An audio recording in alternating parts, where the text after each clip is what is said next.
విజయవాడని వరదలు విలయవాడగా ఎలా మార్చిందో మనందరికీ తెలుసండి.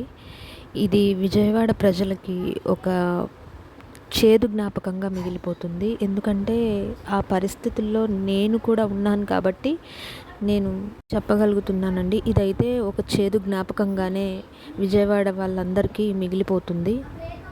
కానీ ఇలాంటి క్లిష్ట పరిస్థితుల్లో కూడా చాలామంది తమ మానవత్వాన్ని చాటుకుంటున్నారు. అయితే ఒక చర్చ్ ఫాదర్ క్రీస్తురాజు పొలిమెట్ల ఫాదర్ పేరు సారీస్ కలెక్ట్ చేశారు. చూడండి ఎలా ఉన్నాయో.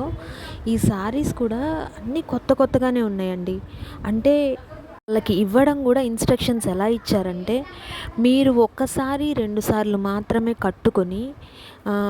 కట్టుకున్న సారీస్ ఏవైతే ఉన్నాయో వాటిని వాష్ చేసి గంజి పెట్టి ఐరన్ చేసి నీట్గా ఇవ్వండి అంటే, వాళ్ళందరూ కూడా ఆ ఫాదర్ చెప్పినట్టుగానే చూసారా, చక్కగా ఫోల్డింగ్స్ ఎలా చేశారో ఐరన్ చేసి నీట్గా వాష్ చేసి ఉన్నాయండి.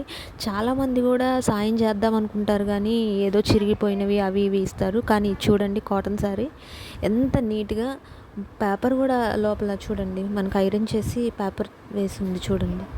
కొత్త సారీస్లా ఉన్నాయి. నిజంగా చాలా హ్యాట్స్ ఆఫ్ అండి ఆ ఫాదర్కి అయితే. అందరూ చేస్తారు కానీ ఉపయోగపడేలా చేయాలి. బట్ చాలామంది ఉపయోగం లేకుండా చేస్తారండి.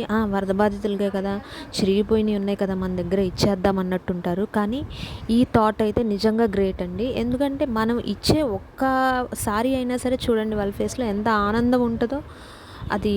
సో థ్యాంక్ యూ క్రీస్తురాజు గారు Pulimetla. Thank you so much sir.